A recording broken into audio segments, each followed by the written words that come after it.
Hello, everybody, and welcome to the Changemaker Forum from the Search Inside Yourself Leadership Institute. This is our first Changemaker Forum that we are launching, and we will be having these on a regular basis. So thank you for joining us today. The topic today is delivering and measuring the impact of global mindfulness programs in organizations. And I am so pleased to welcome my friend, colleague, collaborator, and real thought leader, Peter Bosselman, who I'll introduce in a moment. But for those of you that are joining here, please go ahead and text where you are joining us from.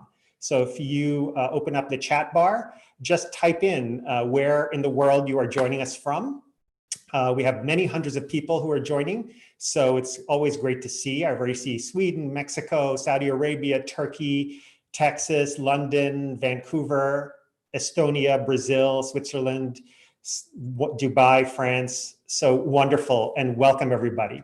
Again, this is the Changemaker Forum. So in this forum, we are inviting thought leaders and influencers who are bringing mindfulness and emotional intelligence to their organizations or communities for sustainable culture change. And like I said, we're really honored today to have Peter Bosselman with us. We will be recording this session. You will get a copy of this recording, as will anyone who registered for this, and some other information as well. So Peter, I am really honored to introduce you. First of all, Peter works for SAP, which many of you may know is a multinational software company. It makes enterprise software for managing business operations and customer relations. It is in Europe the largest company by market cap, with over 100,000 employees, and it operates in over 180 countries around the world. And then we come to my friend Peter. So Peter is the Chief Mindfulness Officer and founder of SAP's Global Mindfulness Practice. And under Peter's leadership, mindfulness-based trainings and other support structures have been piloted, refined, and offered to all employees internally at SAP.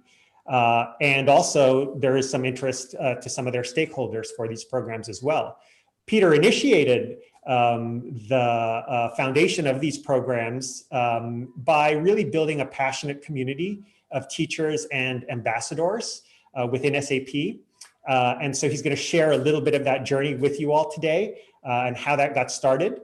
And Peter is also a leadership coach. He's a master teacher of our SIY Mindfulness-Based Emotional Intelligence program. And by training, and in your early career, Peter, you are an industrial engineer.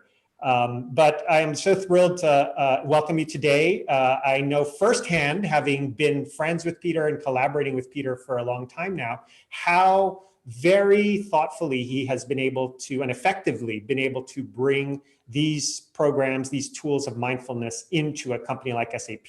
And I'm thrilled you're here today to share some of those insights with us. So Peter, welcome, welcome. Thank you for the super nice introduction, Rich. Good evening from Berlin. I'm here from the middle of Europe, and I'm very happy to join and to share a little bit of the insights we gained in the last couple of years in creating this journey. We means my team and I, and also our strong collaboration with Search Inside Yourself. So I hope this is be of service to the people that are listening. Yeah, thank you. So I have a set of questions for Peter, but just a couple of logistics for those of you that are listening. Peter and I will just have kind of a conversation on this topic for the first half of our time together. And then for the full second half, a whole half an hour, we hope to have a Q&A session that will be open for you all to send in your questions. I'd invite you to do that via chat, please, and we'll do our best to get to those questions. And so with that, a little bit about how we tend to approach things here at the Institute. So again, this is a collaboration with the Search Inside Yourself Leadership Institute. I'm the CEO of the Institute. Just to give you a word about that, we are a global nonprofit organization that was originally developed at Google, where I was formerly head of executive education. And we developed mindfulness and emotional intelligence trainings and programming at Google. And it became so popular internally, but also externally, that we then had the idea to spin off this Search Inside Yourself platform as a separate nonprofit entity. And that's what we exist as today, as a separate independent educational institute, teaching the skills of science-based mindfulness and emotional intelligence to organizations and communities around the world. And Peter is an early collaborator, and Peter and SAP and his team are perhaps our kind of largest collaborator as well. So we're really excited to share insights with you. So let's begin there, Peter. I know when we met that things were not the way they are at SAP. Mindfulness was not a thing at SAP, or even in perhaps the popular kind of imagination in organizations. So can you tell us a little bit about the origin and the evolution of creating this global mindfulness program, which today is offered to all over 100,000 employees? I know you've shared this with the board of directors as well at SAP, so it's really come a long way. So tell us about the origins and evolution, if you could, my friend. Absolutely, I'm happy to. And I mean, if I look at this today, I can just say, not in my wildest dreams, I would have dreamed that we get to this point. But let me go back a number of years. As you shared, by background, I'm an industrial engineer, and I'm quite long now already with SAP for more than 20 years. And most of my, or good half of my career was in field services as a consultant, program manager, and so on. And I found mindfulness myself, and in the beginning I was rather a bit skeptic and I didn't know about it, and then I realized it's quite potent. And out of that, this is about 15 years ago, I developed my own practice, and I realized this is really changing my life in a very positive way. It has a huge impact on the quality, on my capacity to regulate my emotions, my self-awareness, dealing with conflict, being more focused on things in difficult situations. And so little by little, the idea got bigger that this would be good to have this in a business environment. And it's really fun to be with you here on the call, Rich, since you were also one of my first inspirational people in bringing this to the corporate world, right? So my home base is in San Francisco, although I'm in Berlin at the moment. And it was back then. And so I was looking, how could I bring a mindfulness program to an organization, and to whom should I talk? And so I was I learned then early when Silly was founded as an independent organization. The content was released from Google, and then you did the very first public training in December 2012 in San Francisco, and I was there, and then Rich was there, still being in the role at Google as an executive at Google, and I was like, wow, if they can do it, maybe we can do it. And I remember that. You came up to me after the program, and we had a good talk. Yes, exactly. This is where we met the first time. That's as much as I remember. So yeah, how did this started? I was trying. Imagine that in this call there will be a number of people that are in organizations or that want to bring this into an organization, and I try to share a little bit what helped and also what were the difficulties. Back then, mindfulness in 2012, 2013, mindfulness was not as popular as it luckily is today, but still there are many organizations where it's not, or where the leaders that don't know about its huge value. Probably this is one of the reasons we're doing this call here. So I was going around, and back then I knew 2 more people in the organization at SAP that also meditated. So me in California, and then 2 people I knew in our headquarters in Germany. There were 3 of us. And then I was going around and was trying to find a sponsor so let me go back. After I attended the SRY program, I felt this could be a program that could work within SAP. So let's do a pilot. And I was then trying to get sponsorship for a pilot, and was trying to explain to potential sponsors the benefit of a program. And there was something interesting happening. I heard this from many people in the United States and also in Europe, in Germany, that they said, Peter, this training for mindfulness-based emotional intelligence, for mental strengths, that sounds interesting. I would do this, but I'm not sure if our organization is ready. So And if you on the receiving end of this call feel like, yeah, I can resonate with this statement, maybe my organization is not ready, there's good news to share. So we started this and it took a while, but then it took off. And by today, we have trained the 2-day Search Inside Yourself class to more than 13,000 people, and it's all voluntary. So they come and want to do it. And we have currently a wait list of 9,000 people by word of mouth that say, and so we have this positive problem that we still behind the delivery, and we are scaling this up little by little. So this were some of the beginning. So we did then in 2013 the first pilots in a few pilots in Silicon Valley, in Palo Alto, and then it took another time to go from there and do pilots in Germany. So all started rather slow. We measured the first data and it was all very promising, and then it slowly started to take off. So this That's great. And I already see we have a question, and I'll invite folks, especially as we get to the Q&A, to share questions, but I want us to keep this in mind because it is a good question from Ian Trainer, which is that how can we think about also the bottom line and sort of the benefits, the return on investment, the dollarized improvement. So we will address that. Actually, we have some data to share with you. We'll come to that. But before we do that, because really the topic today is designing, delivering, measuring the impact, let's still talk about the design and delivery, because Peter, you were just sharing about some of the pilots and that the initial data was really good. I remember I was there for some of them, and there was some enthusiasm. It was a smaller group of people. It slowly started getting bigger. But what about obstacles? I'm sure that's something also the audience will be interested in hearing about. If you may, let me go back. I want to share a few things what really helped to get buy-in.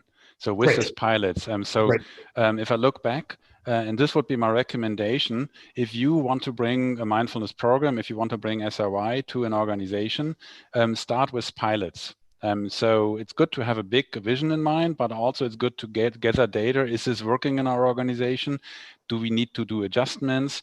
And for the pilots, I think it's really important that you are very clear in the language. So, and this is one of the reasons why we feel Silly is really a good program, or we felt is a good program for us.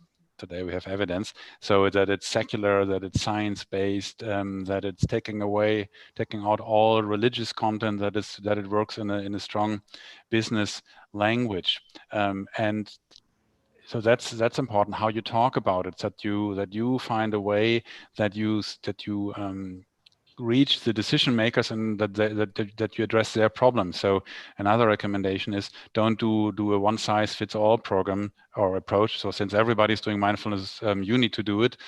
That's not convincing anybody. So that when you want to make your pitch, that you really become clear, what are the challenges of this specific organization we are in, and how specifically can this program help? And then develop a very specific pitch, because if you have blue collar workers, you might have different problems than in an organization where you have only people that do innovation. So that's one example. Also, one of the reasons I think one of our learnings, keep it in a way that it addresses the benefits that you don't. So often mindfulness is seen as, okay, this is to overcome or to prevent burnout, to overcome stress, which is one section, but it's by far not all. And with that, you only would address the deficiencies of high-performing organizations where people so we would address the people that are close to getting health issues. We addressed it also and mainly for talent development and leadership development, to rather increase the potential and start way earlier, way before people would even get close to becoming getting into a stress problematic or something like that, so that you really see that it's something that increases your potential, and with that you reach more people, alpha type, male and female decision makers that feel like, oh, that's something in for me. If you make it too much of a health problem and of something to cure deficiencies, you might not attract this population. And then to the question that came, start gaining data very early. And of course, SAP is a data-driven company. So we were starting with data, and we come to this more in detail a little later, so that you that you can show there's something shifting. So it's good that people are excited about it and that they love it. And in a business organization, it's also fair to make a case how we're contributing to the bottom line, because this is what a business organization is for, right? So Peter, let me share then. I think this is a good moment to share Okay, some of that data, if you don't mind. No, So no. participants, I wanted to share with you some initial data we got from, and you keep hearing the term SIY or SILY, and that's just, SIY stands for Search Inside Yourself. So that is the mindfulness and emotional intelligence program that came out of Google. It's and is kind of been refined and now kind of redeployed in SAP and other organizations. And then SILY, SIY-LI, is the Leadership Institute. So Search Inside Yourself Leadership Institute, just so for terminology. But as we brought SIY through Peter's work and his team's work into SAP, we also saw some very, very promising results. And I think, Peter, this slide in particular speaks to what you were saying there about the fact that you can measure things not just having to do with kind of reducing harm, but also increasing attributes, capacities that are important to the organization. So can you just tell us a little bit about this slide and then the evolution of the research on the impact and ROI at SAP? Yes, happy to do so. So this actually was a self-report study we did with the first number of pilots in the first 1.5 years, and you can see the population of all of this was 650 people. So people got 3 times the survey with 10 questions on a 0 to 10 scale. The first time right before the course, this is a baseline in this sheet. The second time 4 weeks after the course, this is a blue part. And then the third time 6 months after the course, because we wanted to see is this just a flash in the pan, so there's some excitement, and then the effects are eroding. And we could, and people reported by themselves, okay, what is my personal level of focus? And we could see after 4 weeks, it was an average 11% higher than before the class. And then, and this is the exciting thing, 6 months later, it was another 2.8% more. So in total, it was 13.8%, the personal perceived level of focus. The second biggest one is creativity, as you can see here. 4 weeks later, it was 6.6% higher. 6 months later, it was 12.2% in total higher. The personal level of felt meaning in the work was also after 6 months 12% higher, and you can see the other results. And the only result that went down was the perceived level of stress, which went down after 6 months by 7.6%.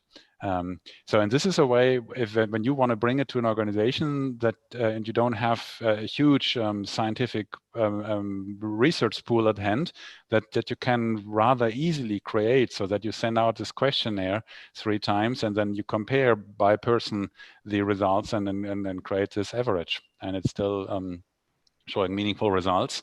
And the reason why we chose these different categories here is because they are related to our annual employee survey we're doing at SAP, or they're related to what we did back then in 2013, 2012, 2013, 14, and to show, okay, we're having an impact in what the company cares about. And this is what we started. And then later, starting in 2015, our data science team took over when we also got more funding, and we went bigger in the reach of employees. And between 2015 and last year, they looked at the data of about 7,200 people.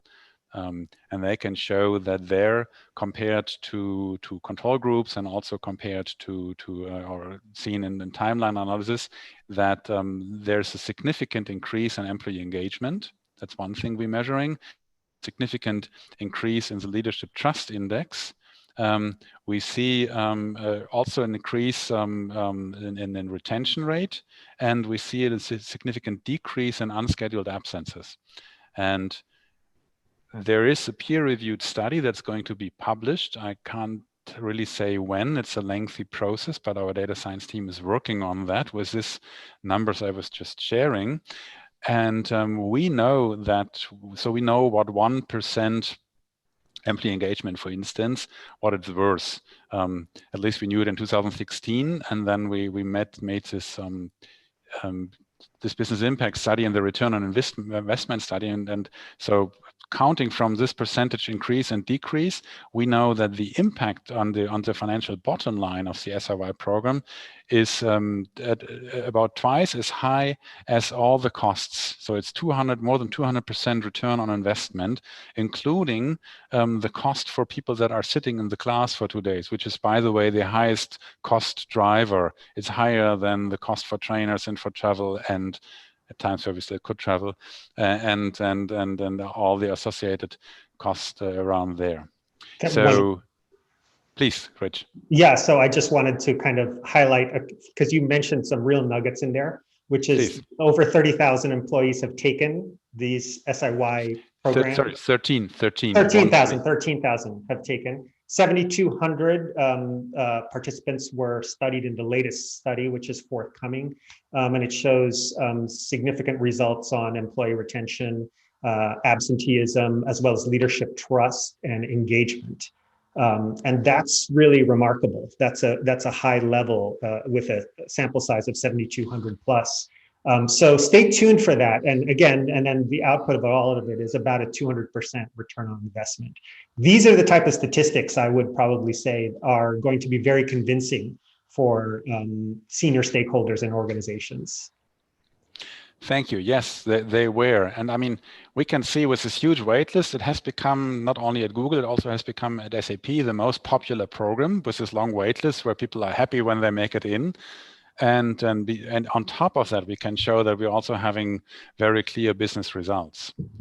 Yeah, so Peter, this is great. And hopefully it's very helpful for participants to hear this. I'd like to just kind of dive a little bit deeper as to like, how did you actually get to scale these programs? How did you, because one of the things you talk about is that you bring this kind of to scale in an organization, meaning you kind of bring it out broadly after building through pilots and data collection.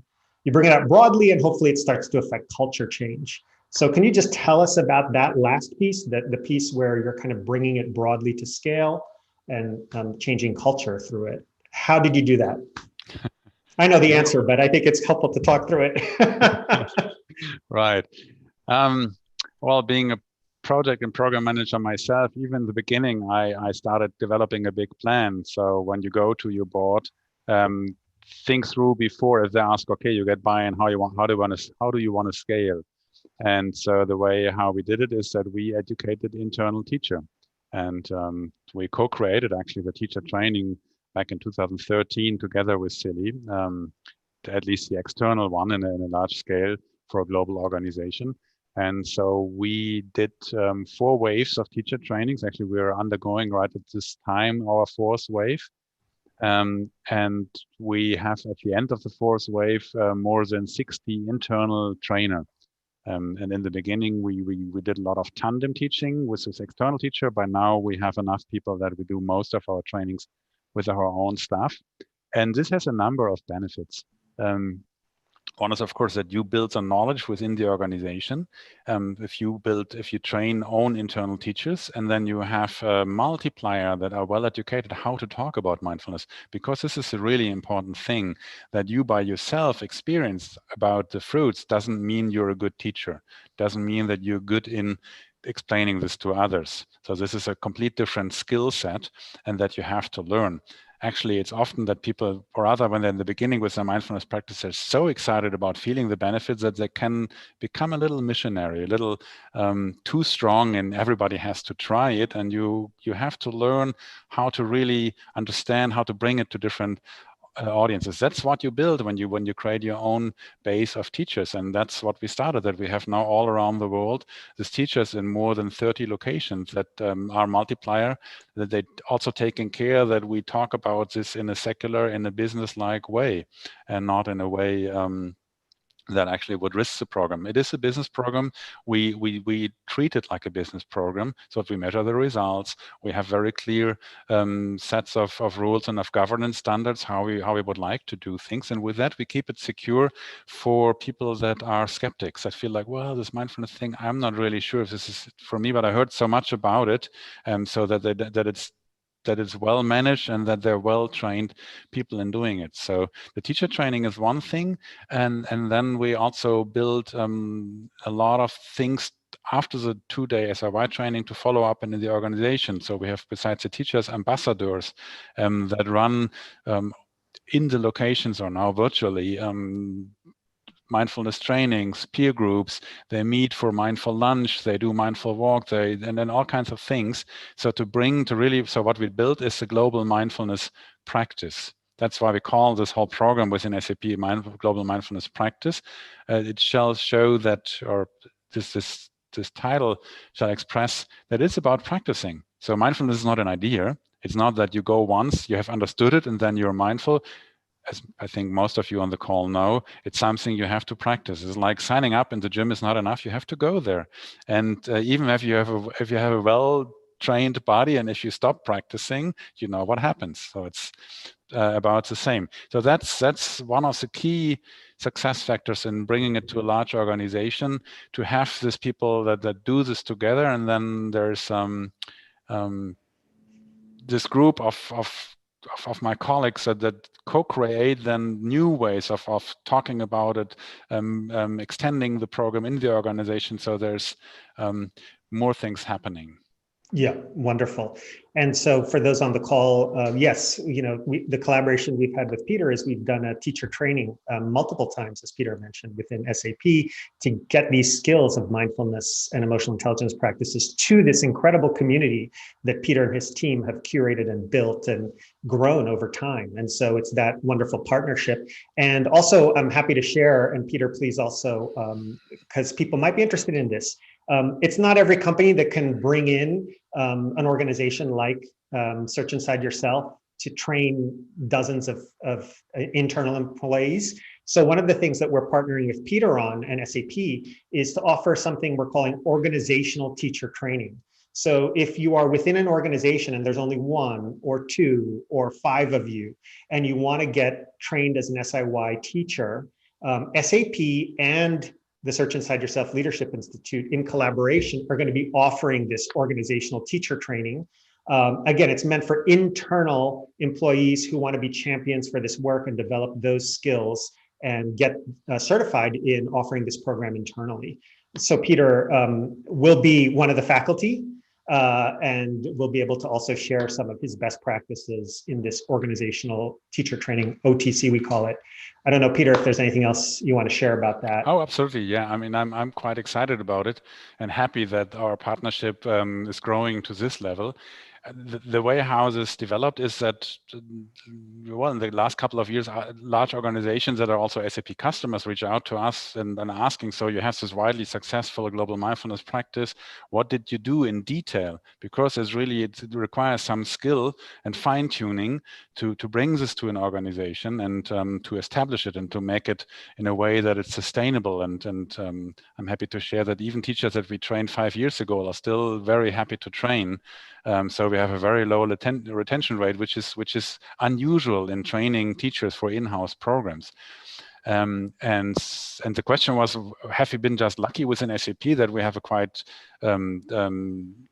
innovative and remarkable culture, or is this replicable, this model? And we actually trained in 2 other organizations trainer, and we can show it is replicable. It's this model works in other organizations. And then the next question came, how can we scale? So I'm happy to bring mindfulness practices. I'm happy to contribute in bringing mindfulness practices to large organizations, and that's why the idea came. Then let's partner here, and let's train champions in an organization, people that want to bring it in an organization, that are from within the organization, because it's a different skill set. It's actually not easy. In the beginning, it's really swimming against the stream. It requires skill, and it helps if you have a community of like-minded people that support each other. And still, there's a lot of learnings we would like to share. And also, it's not just me.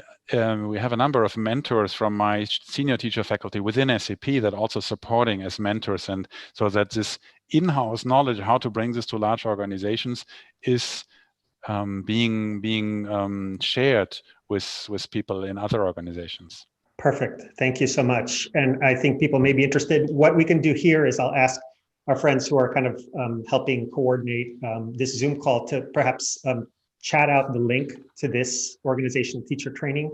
And also we'll send you information if you've registered for this after the webinar. So we are at 9:30, and as promised, that's about halfway through. I have a feeling there's a lot of questions coming.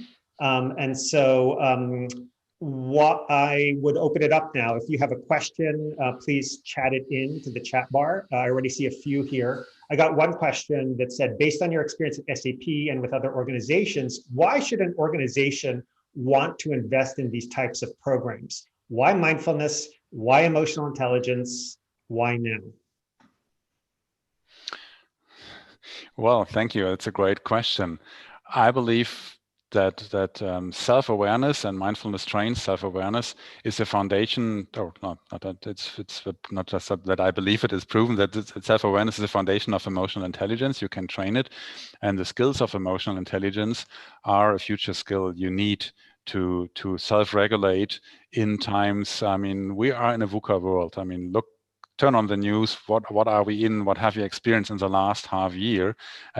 On a personal level, with all this uncertainty. I mean, we all wish we would know how the world would look like in 1.5 months from now and in a year from now, and we don't know. And this does something on our psyche. And then, in addition, we are in this war of attention. We have all these beautiful multiple devices which hammering information on us and try to steal our attention.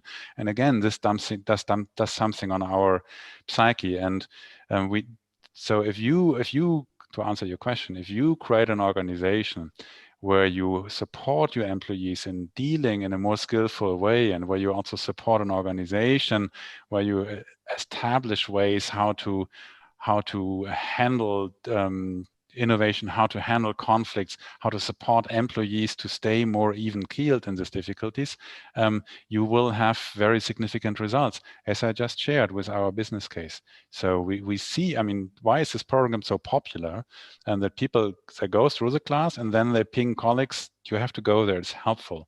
Because we rediscover something we all knew before, that help us to find more ground, to find this moment of, let's take a breath and let's recalibrate the our own inner compass. Okay, what's important right now? So why is it important for an organization? Because it increases leadership skill, it increases employee sustainability, it increases the change agility, it increases health benefits, so it decreases absenteeism due to health issues and due to overwhelm, just to name a few. Perfect, thank you. We have tons of questions coming through. I can answer one of them quickly, which is how does this OTC, organizational teacher training, happen in COVID times? How do you get the training in COVID times? The trainings are virtual. So we have either in-person or virtual experiences. The organizational teacher training is a virtual event. So it will happen as a synchronous learning event, meaning it will be online, facilitated by live faculty such as Peter. So more information will come to you, and you have the link to the OTC. In terms of some of the other questions, there was a question here about how did you kind of figure out the business impact of some of those things, like the self-report measures or increases in employee engagement or well-being. How did that translate into like actual business impact? Well, I tried to explain it before. So let's come again with this example of the increase in employee engagement. So we know, and there was a study being done by one of the big accounting firms, that 1% of employee engagement SAP-wide in 2016, and this was public in our integrated report, 1% employee engagement is worth $60 to $80 million net revenue. So this is for all employees, and then we can drill it down, and if we know, okay, what is 1% of increased employee engagement of people that went through the SRY program worth?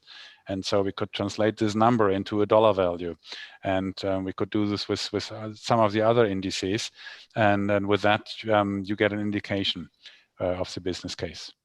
Great. Another question is, where's the resistance to mindfulness and emotional intelligence, and how do you overcome it in your organization? That is an important and great question. The resistance is in a misunderstanding what this is about. And this is why I love to talk about demystifying mindfulness. So people think this is something spiritual, religious. People think this is something esoteric. People think mindfulness makes you slow and soft and weak, or people think mindfulness is for the ones that are slow and soft and weak. And and I had this in the beginning sometimes, that when I teach it to senior executives, that's how they relax and they center, and then they feel like, okay, it's nice to be relaxed, but I'm losing my grip. I have to get a job done. And this is a fundamental misunderstanding, because when you're under pressure, you're reactive. And when you're reactive, you're not making good decisions. We all know that. Remember a situation where somebody was highly emotionally aroused and not really able to control his or her emotion? Is this fun working for such people? Do they do good decisions? And there are countless studies that show that people that are more emotionally balanced, that they lead more successful teams, and that they, on the long run, achieve higher results. Great. And Peter, there's a cool question here about any examples. I actually have one I want to ask you about. Any examples of someone who maybe started out skeptical, especially if you think about senior leaders or country leaders, you know who I'm talking about, who may have started out skeptical, but then kind of started to experience some of the benefits at the level of personal level and as leaders, and then became enthusiasts for this work. Do you have any examples of that you could point to in the organization? Yes. So, for instance, the head of SAP Germany, who is in charge of 22,000 people, Dr. Daniel Holz. I mean, he back then in 2016, 17, he was in this role. He went to the SRY class and he was curious, skeptical, heard much about it, and he came out and he felt this is so helpful, and on a personal level, and he has, of course, a lot of responsibility running this organization quarter by quarter, that he pushed us to bring this stronger to all German employees. And I'm curious, so that's, yeah, it has reached the senior level team within SAP. And I'm curious, Rich, which is the person you had in mind? That's the person I had in mind, right? And I think the country manager for Germany also became convinced, if I'm remembering this correctly, yes. who's like a business executive, you know, managing the country's P&L. Yes, and we have actually, if you want to go on, we have a landing page, sap.com/mindfulness, and there is some videos, and he is one of the people that gives a testimonial talking about it. Yeah, perfect. Thank you. Okay, so we have a whole bunch of questions here. There were one question around, let's see, how important are follow-up practices and trainings after the core SIY experience to sustaining impact and having kind of strong, continuation of practice? How important are they? I think it's critical and important that you, I mean, with the SIY is a wonderful door opener, that people understand, oh, this is why this practice is helpful, and then find their own way to practice in different ways in their private life and their organizational life. And establishing in an organization different ways to practice supports this. Also, it normalizes it. Another important piece, it takes it, so important is that you take it out of this, oh, now we're doing something special, we're doing mindfulness, and make it as something normal as going for a run or having a glass of water after your meal. So no-brainers that we know, and mindfulness will become one of these no-brainers. So if you have it largely established in an organization, it loses this, oh, I'm doing something exotic, weird, and it becomes, and this is where we are now at SAP, it becomes something that's normal. We know, okay, it's helping you. So to give one example, how our head of HR in Germany talks about it, we are a very flexible company. Everybody can work from where they want. I mean, specifically in these times. So this is a great benefit, and it's a great challenge. So you have to learn better to manage yourself, and to learn also when to say, let's call it a day. Because if you don't learn this, you burn out, and you will not produce the results your employer want to see, but also you will not sustain yourself. So perfect. That's why this is important to learn about this. Great. A couple of other questions. One I want to answer quickly myself, which is, does SIY or SILI have a program model for schools or community centers bringing mindfulness to teenagers? No, not exclusively. We're pretty much designed for kind of organizations and business settings. That's where we came from. We came out of Google. However, I can say that many educators of teenagers and school children have become certified, and then we work with them to be able to modify the program for it, but we don't have our own offering. I think it's really important to say that, because for us, it's really important to, quote, stay in our lane. We're really good at training champions in organizations. That's what we do. And if you happen to be a champion who's an educator and can customize those tools, great, but we don't have a specific program for educators and school-age children. Peter. Can I say one thing to the virtual training? Since I want to share, I was skeptical yes. when we had to start with virtual trainings with the 2-day SIY program. Yes, without COVID, we wouldn't have done it. And now we learned it's actually working quite well.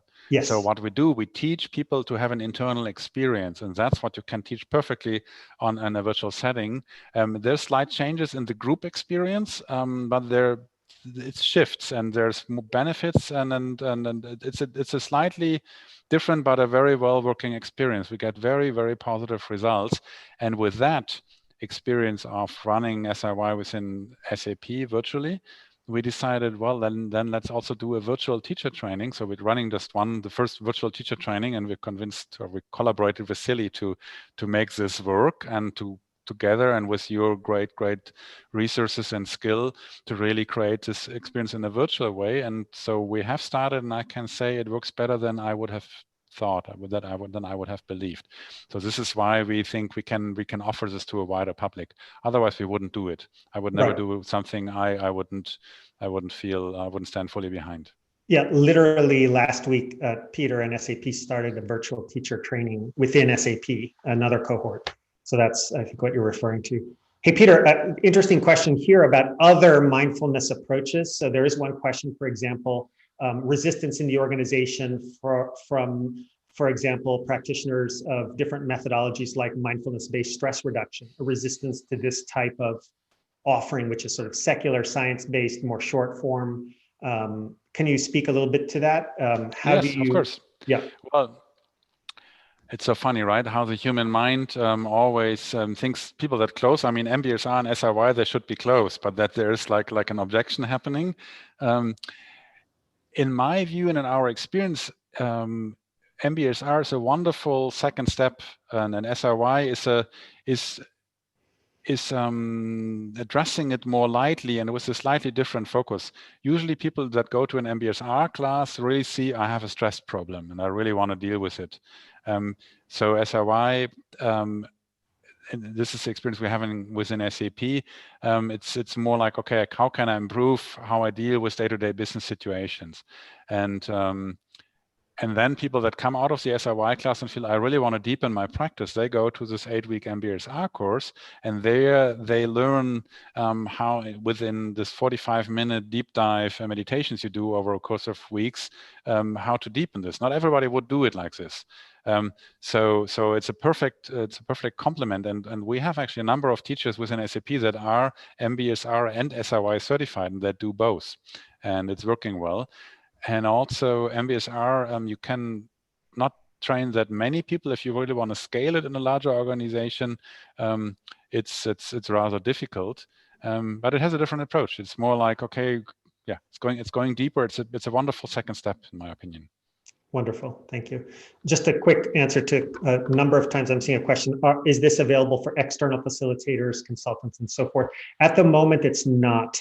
We have had 8 cohorts that were open to the public, and currently we have almost 800 certified external mindfulness-based emotional intelligence teachers who are certified to teach SIY around the world in over 62 countries.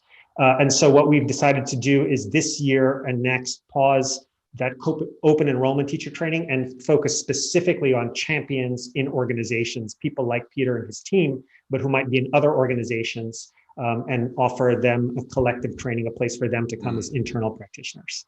Yeah. Can I say one word to this? I'm assuming there might be a few of the certified teachers on the call. Yes. And there might be, so they might feel a threat that now we're doing this only in the organizations. So specifically in the first years, there's a lot of tandem teaching happening. So the internal trainees, they need somebody who is skilled next to them. So I believe we're opening doors and we're paving the way into more organizations. Yes. That's how it worked also within SAP in the early years. Yes, exactly. There's a lot of our certified teachers that get hired into organizations like SAP and other ones who will have this going, especially as organizations bring this to scale. Okay, so some other questions. Would SAP ever consider sharing some of these tools with their customers, help other organizations themselves? And it's already happening. So please tell us. It's already happening. Yeah. Tell us about it. Tell us about it. Yeah, we did already 2 teacher trainings in a large multinational American-based company, a consumer goods company in Europe and in the US and in Latin America, and it's a roaring success. And we're doing the same now in a global financial service provider. And there it's looking really good. So we're in the earlier stages, and we're doing organizational consulting, since again, it takes a certain skill how to talk about this in an organization and coming from within the organization and convincing people that are also in large organizations. It's a certain mindset. And also to the question, what is the skills that you need? So it's helpful that you have an understanding how to play an organization. Also, so what are the dynamics?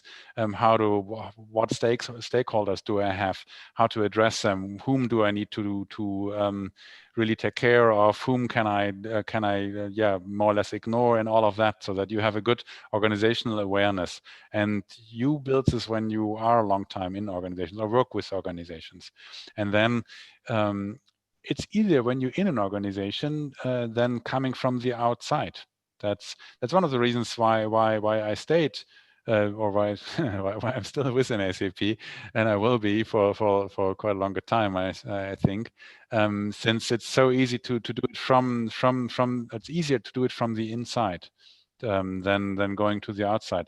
I'm saying this that since I know a number of people that also started something similar, running a mindfulness program in an organization, and then at one point they felt like, now I run my own organization, my own boutique shop or my own consultancy, and so if you are in an organization and you feel like it's a little difficult and maybe I should leave, that's what I'm trying to say here. Maybe you want to stay because it's easier to change from the inside out than finding ways from the outside in. Right. I'd like to ask you a more specific question, and we've seen it a few times, about what are we actually teaching? So obviously we don't have time to go through the full curriculum, but some of the questions are around what do these mindfulness and emotional intelligence practices look like? Maybe some examples, or share a few techniques and how to practice them briefly. What would you offer in that regard? That's a great question. I mean, the curriculum is closely aligned to the 5 domains of emotional intelligence, so which is self-awareness, self-regulation, motivation, empathy, and then social skills / leadership skills. And what we do in each of these building blocks is that we have a mixture of teaching some content and then teaching experiences, and then talking about the experiences to integrate them. That's on a high level. And we offer a whole array of different practices, and we invite the trainees in the class, each student, to choose and to become their own authority, to choose what do I feel, what's working for me. And this would be my recommendation to all of you in the call. So that if you become more self-aware, then okay, I really can feel this is working, or that not so much. Out of this bouquet of flowers, you pick a few, not everything, and you become more aware. And let me share 2 examples, Rich.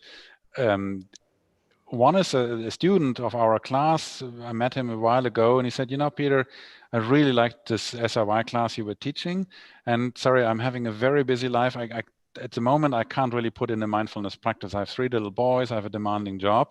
But one thing I changed in my life is I'm riding the bike in the morning to work for half an hour, and I don't hear anymore the headphones. I feel my body, I feel the fresh air, whether it's sun or raining, and I can see I'm arriving better in the office. And then riding home, I do the same. So I'm having this as an embodiment practice. I'm enjoying feeling my body. I'm enjoying being with nature, seeing, feeling, sensing. So mindfulness is being really connected with your senses. And what happens when I'm arriving at home, I'm so much more present with my 3 little boys when they're coming. It's a huge shift in my life. So this is one example that I really like to share, how you learn out of this, how to create your own mindfulness practice. Another one, just more hands-on, we do something we call integrated practices. And one simple one would be a 3 breath centering exercise we could do just here on the call. And with the 3 breaths, let me explain it first. The first breath is that you feel the breath. With the second breath, you relax the body. With the third breath, you ask yourself what's important right now. Are you willing to do this with me? So let's do this together. First breath. Breathing in and out, feeling the breath. Second breath, relaxing the body. Third breath, ask yourself, what's important right now?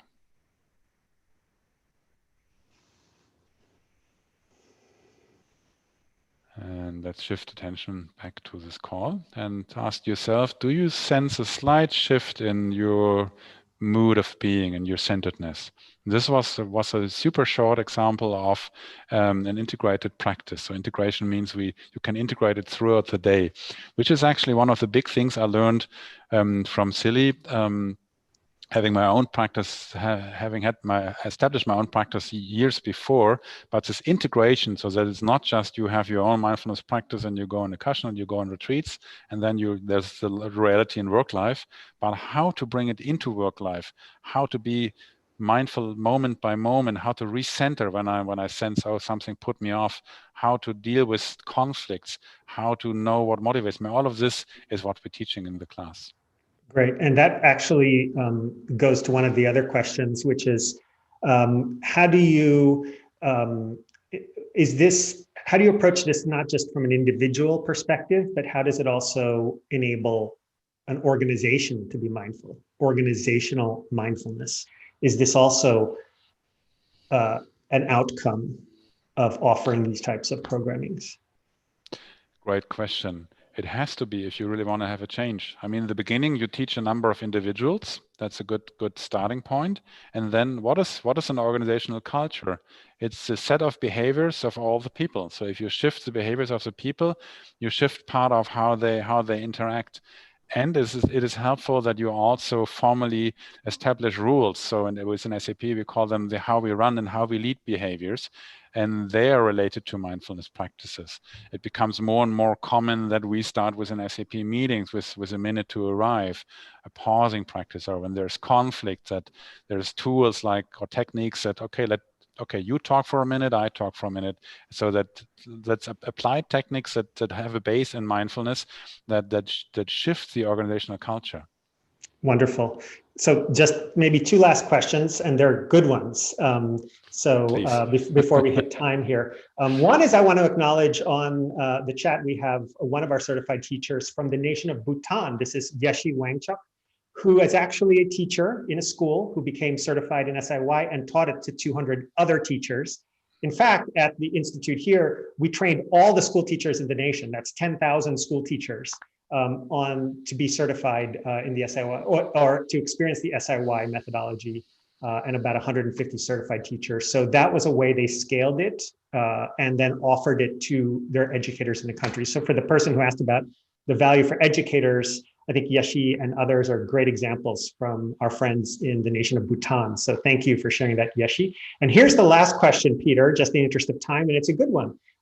What do you find most rewarding about teaching SIY?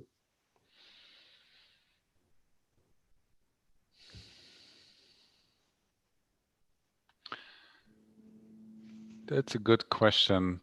I mean, I've taught the class many times now over the years. I'm doing this since 2013. And to be honest, I'm still surprised about what happens in the class. There's something that there's a shift happening, and seeing people that they have insights on different levels depending where they are in their journey.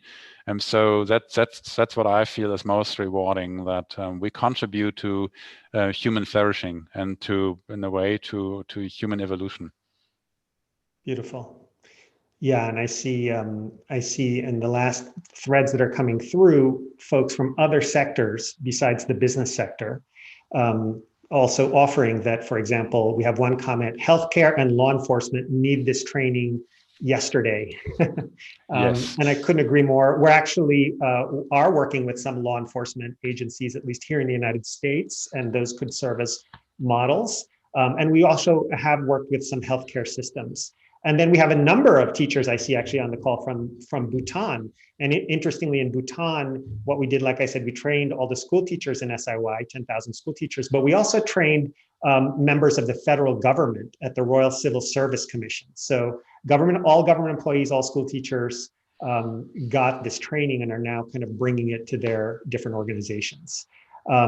In terms of just some last questions here about like who can and should teach these types of techniques? Like, are there any prerequisites? What I can say, we always look for people who are practitioners, who kind of are involved in some type of organization. It could be a business organization, it could be any type of organization, but who are influencers and try to bring this into their organization. Peter, do you have any last thoughts about that? Like, in the people in your community, who are they? How did they become a part of that community of mindfulness ambassadors and teachers? Yeah, specifically for the teachers, it's important that they have a personal practice and that they know firsthand. Again, as I said before, it's not an idea that you feel like something shifts, and that they have been on a domestic retreat, ideally more than one time, and that they know there is something shifting. So the personal root in the mind, and the root in the personal mindfulness practice is one, and the other has to also have a good organizational awareness and have some success in the organization, in an expert role, in a managerial role, and in an executive role, that okay, I know my place of the organization, and then you can influence their people, and combining these two skills. How to talk about mindfulness in organizations. That's what we're looking for. And then maybe on top of that, we're looking for humans that are somewhat grounded and developed in their personality, so that they're really, so we're looking very carefully whom we're inviting to the teacher training within SAP, and we have about 3 times more applicants than we accept, which is always a difficult process. But I'm answering probably more than you asked. So that's okay. And always, I think, in that, because we see the same thing when we've offered open enrollment, as well as we're going to be for our OTC, organizational teacher training, we'll be looking carefully at applicants, and very much the qualities that Peter outlined are going to be important: life experience, your own type of practice, whatever that might be. There's a very extensive kind of sort of assessment, or application is a better way to say it, that goes in. Yeah, I have one more I want to put on this. I want to add, which is we're also looking, what is the attitude that people bring? So is there an attitude, oh, this sounds cool, I want to have it, or is an attitude, how can I be of service? And we are looking for the second one, so that you feel the heart of the people, that they really want to make a change and a contribution. Yeah. Yes. Thank you so much. And that's, in the end, why we're all in this, right? Right. Yeah. We're all here to be of service and benefit, and may these tools and practices be beneficial in that regard. So please stay in touch with us. We're going to be having these Changemaker forums with many other thought leaders and practice leaders, such as Peter, in the future. So subscribe to our newsletter, or just visit our website. You'll find all the information there. You'll also find some blog posts. There is a blog post called Mindfulness Champions in Organizations that features Peter, amongst others, as well as some of the stats and the metrics that Peter shared. So you could find that on our blog page. And stay in touch with us. And we hope to see you in future Changemaker forums. But Peter, thank you so much for your time. Thank you so much for your commitment and for your great organization, but also perhaps world-changing work. Thank you so much, my friend. Thank you so much. I'm happy doing this, and that I'm allowed to do this, that my company let me speak in public, that it's working so well, that the time is right, that you guys are interested in learning, so that we co-create this. It's just, I'm feeling very lucky. Thank you. Yep. Keep living the dream. I will too. And I know we all will. Thank you, everybody. See you next time. Bye-bye.